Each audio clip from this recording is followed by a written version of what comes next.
একটি নিষ্পাপের নির্মম মৃত্যুর মাধ্যমে মানুষের মানবিক মূল্যবোধের চূড়ান্ত অবক্ষয়ের চূড়ান্ত প্রমাণ মিলেছে।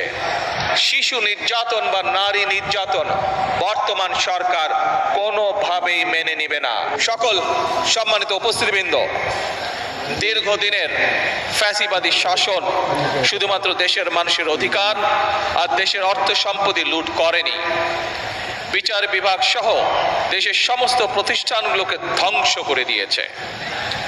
সবচেয়ে যেটি বড় ক্ষতি হয়েছে, বিশেষ করে বিতাড়িত ফ্যাসিবাদের সময় মানবতা, মানবিকতা এবং দেশের আবহমানকালের ধর্মীয় সামাজিক মূল্যবোধগুলোকে একেবারেই বিনষ্ট করে দেওয়া হয়েছে।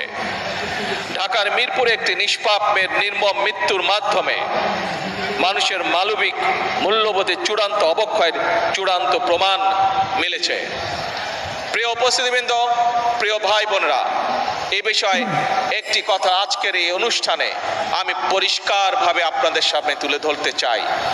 এই ধরনের শিশু নির্যাতন বা নারী নির্যাতন বর্তমান সরকার কোনোভাবেই মেনে নেবে না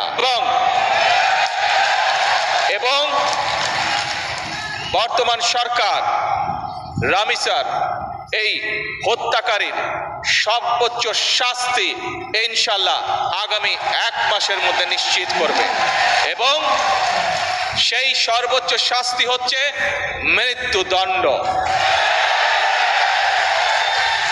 যাতে করে ভবিষ্যতে আর কোনো ব্যক্তি মানুষ এইভাবে শিশু বা নারী নির্যাতন করার সাহস না পায়। উপস্থিত সম্মানিত সকল উপস্থিতিবৃন্দ, একটি নিরাপদ